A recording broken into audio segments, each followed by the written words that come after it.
नमस्कार दोस्तों, स्वागत है आप सभी का। दोस्तों सीबीसीटी सितंबर 2025 के लिए आज ये क्लास हमारी रहने वाली है क्लास नंबर 10।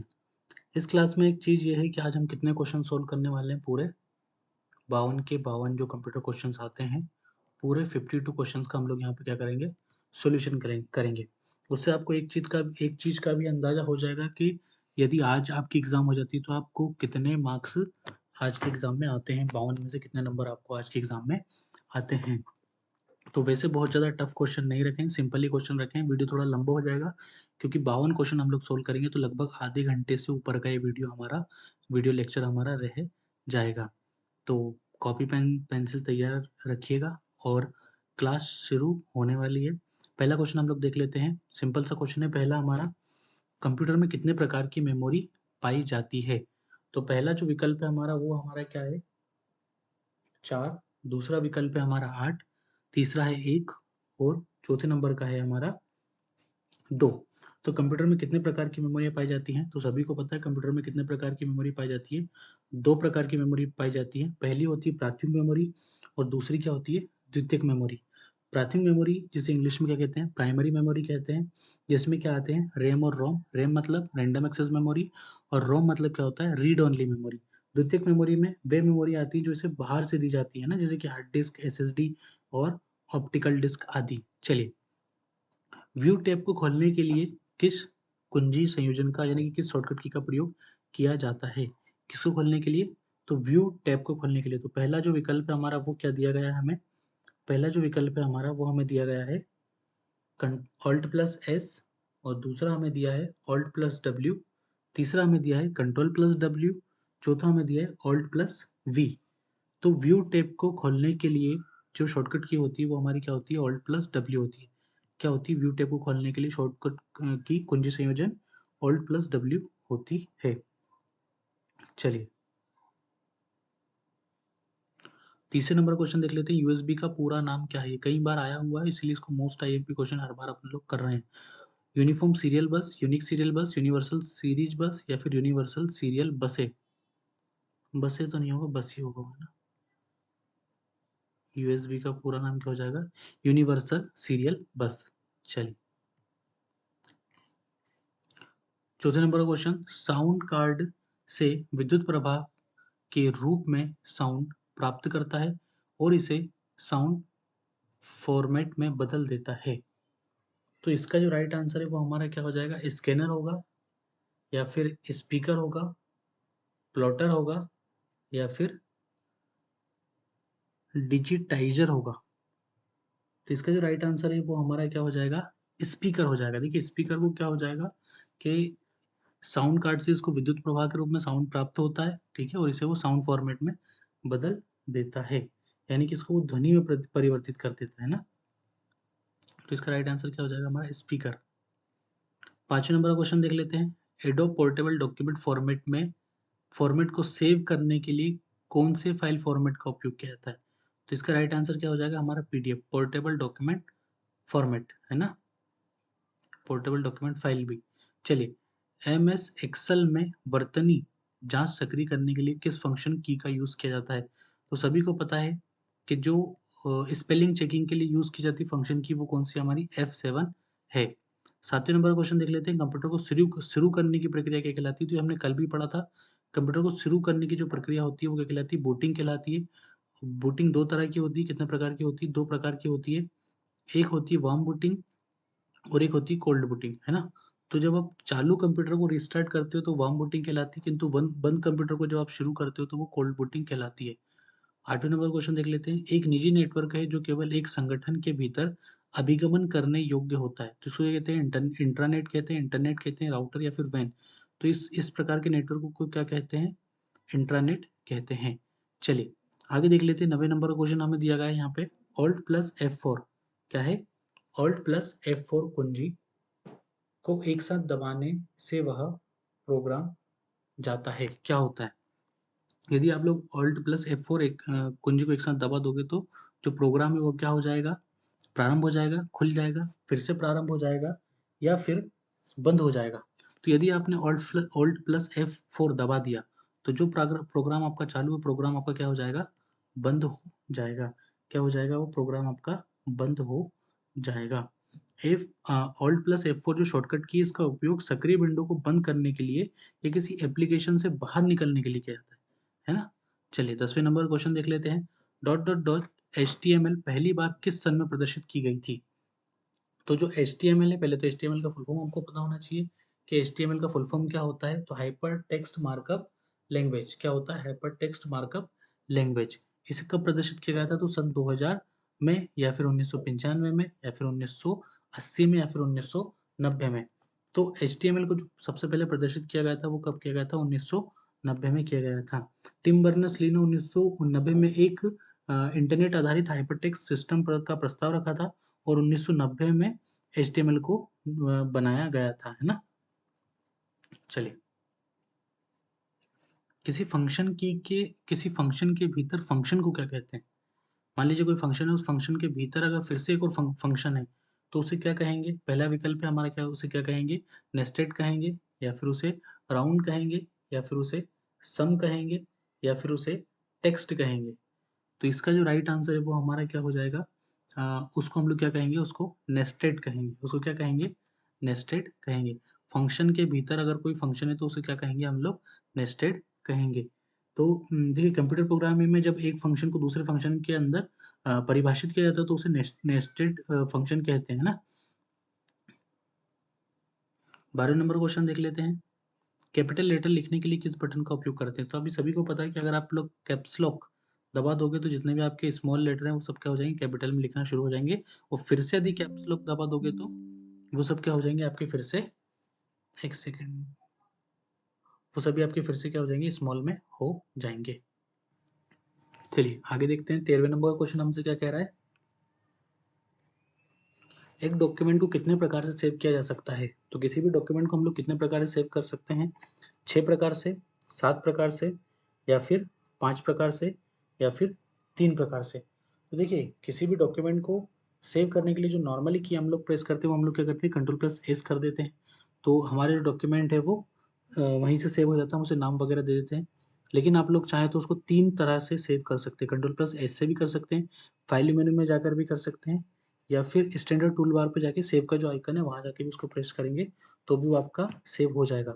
तो कुल मिला के 3 तरह से आप उसे क्या कर सकते हैं? सेव कर सकते हैं। चलिए आगे देखते हैं। एक्सेल में एक्टिव सेल के कंटेंट्स को कौन डिस्प्ले करता है? तो जो एक्सेल में एक्टिव सेल होता है उसके जो कंटेंट्स होते हैं उनको कौन डिस्प्ले करता है? तो नेम बॉक्स, या फिर रो हेडिंग्स, या फिर फॉर्मूला बार, या फिर टास्क पेन। तो इनको डिस्प्ले कौन करता है? तो इनको डिस्प्ले करता है फॉर्मूला बार करता है। एमएस एक्सेल में सक्रिय सेल यानी कि जो एक्टिव सेल होता है उसकी जो सामग्री है, कंटेंट्स जो होते हैं उसको कहाँ प्रदर्शित करते हैं? तो हम लोग फॉर्मूला बार पे वो प्रदर्शित होती हैं।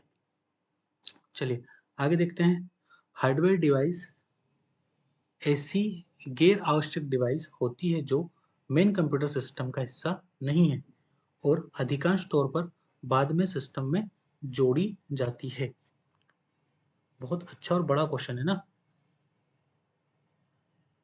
तो जो हार्डवेयर डिवाइस होती है, ऐसी गैर आवश्यक डिवाइस होती है जो मेन कंप्यूटर के सिस्टम का हिस्सा तो नहीं होती, पर अधिकांश तौर पे क्या होता है? कंप्यूटर सिस्टम में बाद में जोड़ी जाती हैं। तो क्लिप आर्ट होता है सॉरी, क्लिप आर्ट होता है, यूटिलिटी प्रोग्राम होता है, एंटीवायरस होता है, पेरिफेरल डिवाइस होता है। तो इसका जो राइट आंसर होगा वो हमारा क्या हो जाएगा? पेरिफेरल डिवाइस होंगे। पेरिफेरल डिवाइसेस जो होते हैं ये कंप्यूटर सिस्टम में बाद में ही जोड़े जाते हैं, ये मेन कंप्यूटर सिस्टम का प्रोग्राम नहीं होते हैं या उसका हिस्सा नहीं होते हैं। किसी कॉलम में टेक्स्ट प्रायः होते हैं, लेफ्ट होते हैं, राइट होते हैं, सेंटर होते हैं, या फिर इनमें से कोई नहीं। तो किसी भी कॉलम में जो टेक्स्ट होते हैं प्रायः वो किस तरह से होते हैं? मेरे ख्याल से वो कैसे होते हैं? तो वो होते हैं लेफ्ट होते हैं। कैसे होते हैं वो? लेफ्ट होते हैं। तो इसका जो राइट आंसर है वो हमारा क्या हो जाएगा? लेफ्ट हो जाएगा। चलिए 17वें नंबर क्वेश्चन देख लेते हैं। सूचना को डिस्प्ले करने और प्रोग्राम को रन करने के लिए आयताकार जो जगह होती है उस जगह को क्या कहते हैं? या वह जो जगह होती है वह क्या कहलाती है? तो सूचना को डिस्प्ले करने या प्रोग्राम को रन करने के लिए जो आयताकार जगह होती है उस जगह को हम लोग क्या कहते हैं? डेस्कटॉप कहते हैं, डायलॉग बॉक्स कहते हैं, मेनू कहते हैं, विंडो कहते हैं। तो मेरे ख्याल से उस जगह को क्या कहते हैं? विंडो कहते हैं। उस आयताकार जगह को क्या कहते हैं? विंडो कहते हैं। ये वही जगह होती है जो हमारे कंप्यूटर की स्क्रीन होती है ना, तो इसको क्या कहते हैं, विंडो कहते हैं। चलिए 18वें नंबर का क्वेश्चन देख लेते हैं। 18वें नंबर का क्वेश्चन हमसे क्या कह रहा है, विंडोज में कट और कॉपी की गई वस्तु को प्रयोग से पूर्व कहाँ रखा जाता है। तो ये बच्चों वाला क्वेश्चन, इसको कहाँ रखा जाता है, क्लिप बोर्ड पर रखा जाता है। उसके बाद आप चाहो जहां उसे क्या कर सकते हो, पेस्ट कर सकते हो। आगे देखते हैं 19वें नंबर का क्वेश्चन, कंप्यूटर में एक ही समय पर एक से अधिक माध्यमों के प्रयोग का तरीका कहलाता है मल्टीमीडिया, मैक्रोमीडिया, इंटर एक्टिविटी या फिर इनमें से कोई नहीं। तो जो कंप्यूटर में एक ही समय पर एक से अधिक माध्यमों का प्रयोग करने का जो तरीका होता है उसको हम लोग क्या कहते हैं, तो उसको हम लोग कहते हैं मल्टीमीडिया। क्या कहते हैं उसको, मल्टीमीडिया कहते हैं। एक ही समय पे एक से अधिक माध्यम हो, जैसे कि टेक्स्ट हो गया, ऑडियो, वीडियो, ग्राफिक्स, एनिमेशन, इनका जो प्रयोग होता है उसको मल्टीमीडिया कहते हैं ना।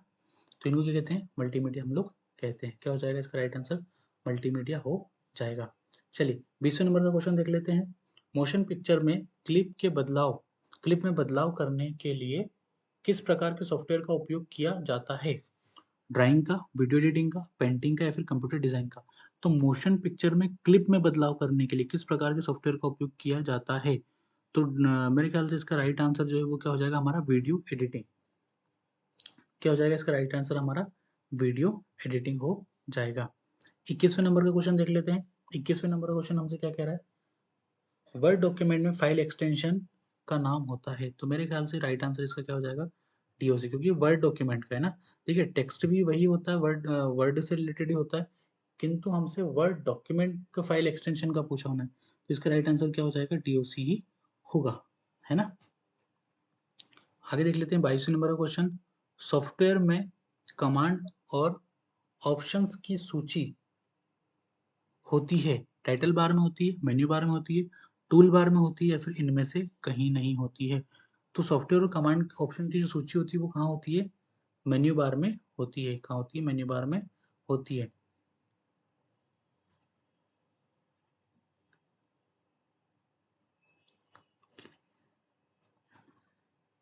चलिए सबसे पहले टाइटल बार होता है, फिर मेन्यू बार होता है, मेन्यू के अंदर कमांड होती है।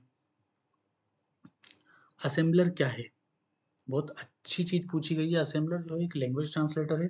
बेसिक भाषा को यंत्र भाषा यानी कि जो होती है मशीनी लैंग्वेज में बदलता है। उच्च स्तरीय भाषा को मशीनी लैंग्वेज में बदलता है, यंत्र भाषा मशीनी लैंग्वेज ही होती है।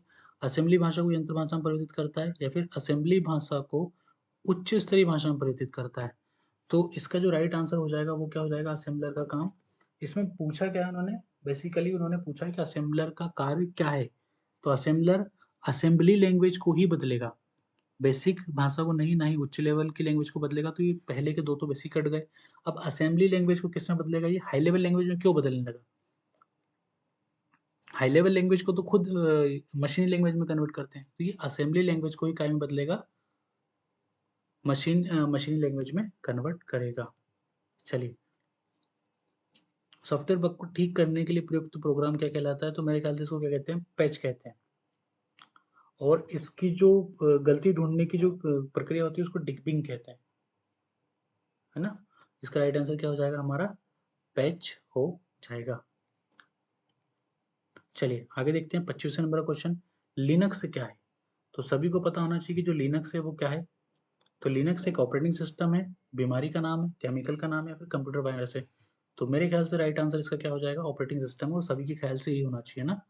चलिए किसी विशेष प्रकार के संगीत उपकरणों को साउंड कार्ड से कौन सा पोर्ट जोड़ता है, तो ये पोर्ट कौन सा हो जाएगा हमारा, मिडी पोर्ट हो जाएगा। कौन सा पोर्ट हो जाएगा, मिडी पोर्ट हो जाएगा, है ना। बस नहीं होगा, सीपीयू, यूएसबी ये सब नहीं होंगे। इसका राइट आंसर क्या हो जाएगा, मिडी हो जाएगा। मिडी का full form musical instrument digital interface. MIDI का फुल फॉर्म क्या हो जाएगा हमारा, पर्सनल कंप्यूटर के विकास का श्रेय जाता है किसको, आईबीएम को जाता है, इंटरनेशनल बिजनेस मशीन एचसीएल को जाता है, डीसीएल को जाता है, फिर एचपी को जाता है। तो पर्सनल कंप्यूटर के विकास का जो श्रेय है वो किस कंपनी को जाता है। देखिए इन सब में अगर देखा जाए तो सबसे बड़ी जो कंपनी है वो आईबीएम ही है ना। और सबसे पहले से काम भी क्या कर रही है, आईबीएम ही कर रही है ना। तो पीसी यानी कि जो पर्सनल कंप्यूटर उसके विकास का जो श्रेय है वो भी किसी को जाएगा, इंटरनेशनल बिजनेस मशीन को ही जाएगा। आईबीएम क्या है, 1981 में इसने अपना पहला कंप्यूटर जारी किया था। और मतलब इसने जैसे ही पीसी बनाया उसके वास्ते तो फिर धनाधन दूसरे पीसी भी बनने लगे। 28 है, किसी समूह में केवल इनपुट डिवाइस है, माउस माउस माउस सभी इनपुट है, कीबोर्ड कीबोर्ड कीबोर्ड सभी इनपुट है, बीच में प्रिंटर आ गया तो ये भी नहीं है, इसमें लास्ट में प्रिंटर आ गया तो ये भी नहीं, इन दोनों में मॉनिटर आ गया तो ये भी नहीं है, स्कैनर, माउस कीबोर्ड और स्कैनर ये तीनों क्या इनपुट डिवाइस हैं। चलिए 29 नंबर क्वेश्चन देख लेते हैं। निम्न में से किस मेमोरी का सबसे कम एक्सेस समय होता है, cache memory, magnetic bubble memory, magnetic core memory या फिर रैंडम एक्सेस मेमोरी। तो बिना किसी झिझक के हम लोग क्या लगा देंगे इसमें राइट आंसर, एक्सेस टाइम की बात हो रही है यहाँ पे ना,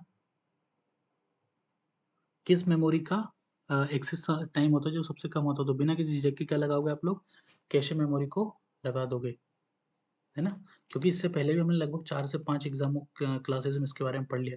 चलिए, कंप्यूटर में एक अनुप्रयोग से दूसरे अनुप्रयोग में सामग्री का अंतरण कहलाता है, सामग्री का अंतरण क्या कहलाता है, dynamic disk exchange, dynamic data exchange, dodgy data exchange, dogmatic data exchange. तो इसको क्या कहते हैं हम लोग, डायनेमिक डाटा एक्सचेंज, क्या कहते हैं इसको, डायनेमिक डाटा एक्सचेंज को कहते हैं।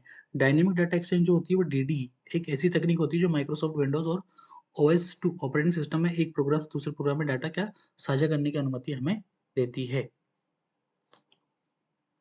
निम्न में से स्टोरेज का सबसे बड़ा यूनिट कौन सा है, जीबी, केबी, एमबी या फिर टीबी। तो सबसे छोटी तो इनमें से क्या हो जाएगी, किलोबाइट, फिर मेगाबाइट, फिर गीगाबाइट, फिर टेराबाइट। सबसे बड़ी क्या हो जाएगी हमारी, टीबी यानी कि टेराबाइट हो जाएगी।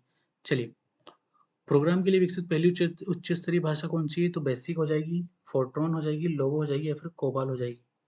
तो प्रोग्राम के लिए विकसित पहली हाई लेवल लैंग्वेज मेरे ख्याल से तो क्या हो जाएगी हमारी, नाम में ही छुपा हुआ है उसके, फोर्ट्रॉन, क्या हो जाएगी, फोर्ट्रॉन। फोर्ट्रॉन का फुल फॉर्म क्या होता है हमारा, फॉर्मूला ट्रांसलेशन, है ना, फॉर्मूला ट्रांसलेशन। 1950 के दशक में किसने विकसित किया इसको, IBM ने विकसित किया। बेसिक क्या हो जाएगी, बेसिक किसी भी हाई लेवल लैंग्वेज को सीखने के लिए जो पहली भाषा होती है वह बेसिक ही होती है। कोबल का फॉर्म हमारा क्या हो जाएगा, commonly operate business oriented language. COBOL का फॉर्म यही होता है ना, कोबल जो होती है, कोबल का फुल फॉर्म क्या होता है, commonly operate business oriented language. सही हूँ गलत अगर हूँ तो सही कीजिएगा ना, कॉमन बिजनेस ओरिएंटेड लैंग्वेज या कॉमनली, कॉमन एक ही बात है ना। वर्ड प्रोसेसर स्प्रेडशीट उदाहरण है किसका, सिस्टम सॉफ्टवेयर का, एप्लीकेशन सॉफ्टवेयर का, प्लेटफॉर्म सॉफ्टवेयर का, कोई नहीं। तो वर्ड प्रोसेसर हो या फिर स्प्रेडशीट हो, किसके एग्जाम्पल है ये सब, एप्लीकेशन सॉफ्टवेयर के एग्जाम्पल है, किसके एग्जाम्पल है ये सब, एप्लीकेशन सॉफ्टवेयर के एग्जाम्पल हैं। तो बिना किसी देर झिझक के आप लोग इसमें क्या लगा सकते हैं, एप्लीकेशन सॉफ्टवेयर पर राइट का निशान लगा सकते हैं।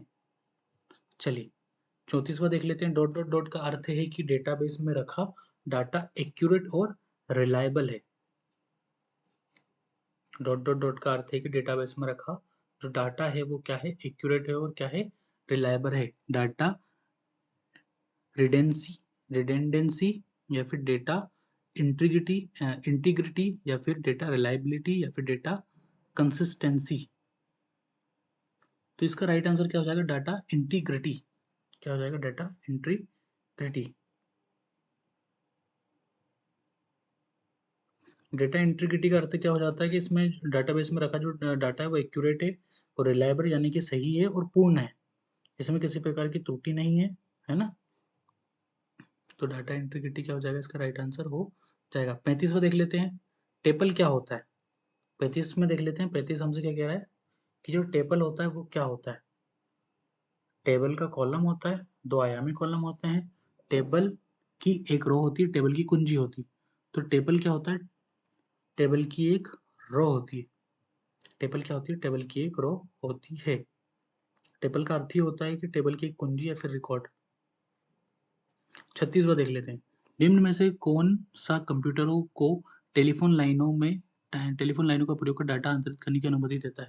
तो इसका राइट आंसर क्या हो जाएगा हमारा, मोडेम देता है ना। टेलीफोन लाइनें जहां आती है वहां मोडेम आप लगा सकते हो। सर्वर कंप्यूटर वे कंप्यूटर होते हैं जो डॉट डॉट डॉट से जुड़े दूसरे कंप्यूटर को रिसोर्स प्रदान करते हैं। मेनफ्रेम कंप्यूटर, नेटवर्क कंप्यूटर या फिर सुपर कंप्यूटर। तो इसका जो राइट आंसर है वो हमारा क्या हो जाएगा, सर्वर कंप्यूटर। पर इसमें राइट आंसर हमारा क्या हो जाएगा, नेटवर्क। सर्वर कंप्यूटर वे कंप्यूटर हैं जो नेटवर्क से जुड़े दूसरे कंप्यूटर को रिसोर्स प्रदान करते हैं। चलिए 38वां देख लेते हैं। इथरनेट एक एग्जांपल है, किसका है? मेन का है, लेन का है, वेन का है। तो इथरनेट एग्जांपल किसका हो जाएगा? पहले इनका फुल फॉर्म देख लेते हैं हम लोग। मेन का फुल फॉर्म क्या हो जाएगा? Metropolitan area network. लेन का क्या हो जाएगा? Local area network. वेन का क्या हो जाएगा? Wide area network. पर इथरनेट किसका एग्जांपल है? तो इथरनेट है लेन का बहुत अच्छा एग्जांपल है ना, लोकल एरिया नेटवर्क का। तो इसका राइट आंसर क्या हो जाएगा हमारा? लेन हो जाएगा। चलिए, एंटीवायरस का उपयोग होता है। एंटीवायरस का उपयोग क्या होता है? इंस्टॉल प्रोग्राम हटाने के लिए, फाइलें डिलीट करने के लिए, इन्फेक्टेड फाइलें क्लीन करने के लिए, नए डिस्क को फ्रीग्रेंट करने के लिए। तो बहुत अच्छा क्वेश्चन है ये, क्योंकि हमने ये सुना है कि एंटीवायरस का उपयोग वायरस भगाने के लिए होता है। राइट आंसर क्या हो जाएगा? इन्फेक्टेड फाइलों को क्लीन करने के लिए। क्या हो जाएगा? इन्फेक्टेड जो फाइलें होती हैं उनको क्लीन करने के लिए हो जाएगा। वर्तमान में सीपीयू द्वारा निष्पादित प्रोग्राम और डेटा निम्न में से कहाँ स्टोर होता है? तो मेरे ख्याल से ये जो सारे इनका आंसर हो जाएंगे, क्या हो जाएंगे? Primary memory, secondary memory, auxiliary memory, या फिर कोई नहीं। तो वर्तमान में सीपीयू द्वारा जो निष्पादित प्रोग्राम है और डेटा कहाँ स्टोर होते हैं? तो ये सब कहाँ होंगे? प्राइमरी मेमोरी में ही होंगे, है ना। प्राइमरी मेमोरी जैसे कि रैम, रैम में होते हैं। बिजली चली जाएगी तो सब कुछ तहस नहस हो जाएगा। 41 नंबर का क्वेश्चन देख लेते हैं। यदि आपका कंप्यूटर स्वतः रिबूट करता है तो संभावना है कि उसमें क्या है? वायरस है। चलिए आगे देखते हैं 42 नंबर। प्रिंट के लिए कौन सा मेन्यू चुना जाता है? बहुत अच्छा क्वेश्चन है, क्योंकि सब लोग ध्यान नहीं देते हैं, सिर्फ कंट्रोल+P करके फुर्सत हो जाते हैं और प्रिंट हो भी जाता है। एडिट फाइल टूल्स या इनमें से कोई नहीं। तो प्रिंट के लिए क्या चुनना पड़ेगा? आपको फाइल पे ही जाना पड़ेगा। बच्चों वाला क्वेश्चन था वैसे तो। 43, इनमें से किसके द्वारा हम किसी भी दस्तावेज को बचा सकते हैं? कंट्रोल ए, कंट्रोल एक्स, कंट्रोल एस या कंट्रोल एफ। कंट्रोल ए करोगे तो सिलेक्ट हो जाएगा ऑल सिलेक्ट के लिए, एक्स यानी कट हो जाएगा, एस यानी सेव हो जाएगा, फाइंड। तो एस आप कर दोगे तो सेव आपकी फाइल होती रहेगी। चलिए 44वां देख लेते हैं। कंप्यूटर घड़ी की स्पीड की गणना किसमें की जाती है? गीगाबाइट में, बिट में, मेगाहर्ट्ज में या फिर सेकंड में। तो कंप्यूटर की जो घड़ी होती है उसकी स्पीड की गणना किसमें होती है? गीगाबाइट में होती है, बिट में होती है, मेगाहर्ट्ज में होती है, फिर सेकंड में होती है। तो इसका जो राइट आंसर है वो क्या हो जाएगा हमारा? मेगाहर्ट्ज। क्या हो जाएगा? मेगाहर्ट्ज हो जाएगा। 45वें नंबर क्वेश्चन देख लेते हैं। निम्न में से कौन सा उपकरण सिंगल कन्वर्जन करता है? निम्न में से कौन सा एक उपकरण है जो क्या करता है? सिंगल कन्वर्जन करता है। मॉड्यूलेटर, प्लॉटर, कीबोर्ड या माउस। तो इनमें से जो नीचे वाले हैं ये तो हट जाएंगे, माउस, कीबोर्ड, प्लॉटर भी हट जाएगा। तो क्या हो जाएगा इसका राइट आंसर? मॉड्यूलेटर हो जाएगा। मॉडेम का फुल फॉर्म क्या होता है? Modulator, demodulator. ऑब्जेक्ट की प्रॉपर्टीज को जानने के लिए प्रयुक्त माउस की टेक्निक क्या है? ड्रैगिंग है, ड्रॉपिंग है, राइट क्लिक या लेफ्ट क्लिक। तो मेरे ख्याल से राइट क्लिकिंग है ना। राइट क्लिक आप करोगे तो उसकी प्रॉपर्टीज आपको मिल जाएंगी। मॉनिटर की गुणवत्ता की पहचान कैसे की जाती है? मॉनिटर डॉट पिच से, रेजोल्यूशन से, रिफ्रेश रेट से, फिर उपयुक्त सभी से। तो मॉनिटर की गुणवत्ता कितनी अच्छी है इसका पता आप लोग किससे लगाओगे? डॉट पिच से लगाओगे, रेजोल्यूशन से लगाओगे, या फिर रिफ्रेश रेट से लगाओगे। तो मेरे ख्याल से तो उपयुक्त सभी इसमें आने चाहिए, क्योंकि डॉट पिच क्या होती है? वो पिक्सलों की संख्या होती है जो उसकी स्क्रीन पे होते हैं। रेजोल्यूशन भी गुणवत्ता होती है स्क्रीन की। और रिफ्रेश रेट के वो 1 सेकंड में कितनी बार रिफ्रेश होता है, इसको हर्ट्ज में मापा जाता है ना। तो उपयुक्त सभी से क्या हो जाएगा? राइट आंसर हो जाएगा। 48वां, पेन ड्राइव क्या है? तो पेन ड्राइव एक स्थिर द्वितीयक भंडारण इकाई है, एक चुंबकीय द्वितीयक भंडारण इकाई है, या फिर एक हटाई जाने वाली द्वितीय भंडारण इकाई है, या फिर इनमें से कोई नहीं। तो स्थिर तो नहीं है ना। और हटाई जा सकते हैं, मतलब पेन ड्राइव हटाई तो जा सकते हैं, उसमें डाटा को आप लोग हटा सकते हैं। तो एक हटाई जाने वाली द्वितीयक भंडारक इकाई है वो। इंटरनेट में प्रयुक्त लैंग्वेज कौन सी है? इससे पहले मेरे ख्याल से इसको अपन ने किया हुआ है किसी क्लास में। तो इंटरनेट में जो प्रयुक्त लैंग्वेज है वो कौन सी हो जाएगी हमारी? जावा हो जाएगी। कौन सी हो जाएगी? जावा हो जाएगी। सन माइक्रो ने इसको क्या क्या विकसित किया है। अभी वर्तमान में किसके पास है ये? ऑरकुट के पास है शायद, है ना। चलिए आगे देखते हैं। संचार नेटवर्क जिसका प्रयोग बड़ी संस्थाओं द्वारा प्रादेशिक, राष्ट्रीय व वैश्विक क्षेत्र में किया जाता है। संचार नेटवर्क जिसका प्रयोग बड़ी संस्थाओं द्वारा प्रादेशिक व राष्ट्रीय वैश्विक क्षेत्र में किया जाता है। लैन, मैन, वैन या फिर वैन। राइट आंसर इसका क्या हो जाएगा? वैन हो जाएगा। Wide area network, world wide, wide area network. ठीक है। आज का सेकंड लास्ट क्वेश्चन है हमारा। निम्न में से कौन सा सामान्य रूप से अवांछित जंक ईमेल का वर्णन करता है? क्रैम, ड्रैम, जैम या फिर स्पैम। तो इसका राइट आंसर क्या हो जाएगा हमारा? स्पैम हो जाएगा। क्या हो जाएगा इसका राइट आंसर हमारा? स्पैम हो जाएगा। चलिए, कंप्यूटर को इंटरनेट से जोड़ने में मदद करता है। कंप्यूटर को इंटरनेट से जोड़ने में मदद कौन करता है हमारा? नेटफिट करता है, ब्राउज़र करता है, केबल करता है, या फिर ये सभी करती हैं? तो इसका जो राइट आंसर हो जाएगा वो हमारा क्या हो जाएगा? केबल हो जाएगा। कंप्यूटर को नेटवर्क से जोड़ने में मदद कौन करता है? केबल। चलिए, तो ये थे हमारे 52 क्वेश्चन जिनका कि हमने क्या किया? सॉल्यूशन इस क्लास में किया। तो पूरे के पूरे 52 क्वेश्चन पढ़ के आपको कैसा लगा और आपके इसमें कितने नंबर आए हैं? क्योंकि एक तरह से ये हमारा क्या होगा? एक मिनी माइक्रो मॉक टेस्ट ही हो गया 52 क्वेश्चन का, है ना?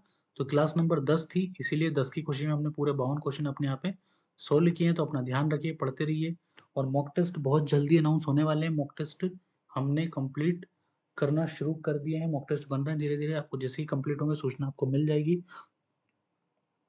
आज कितनी तारीख हो गई? आज हो गई 7 तारीख, कल हो जाएगी 8 तारीख। 8 तारीख जो कि सीपीसीटी के फॉर्म भरने की क्या है?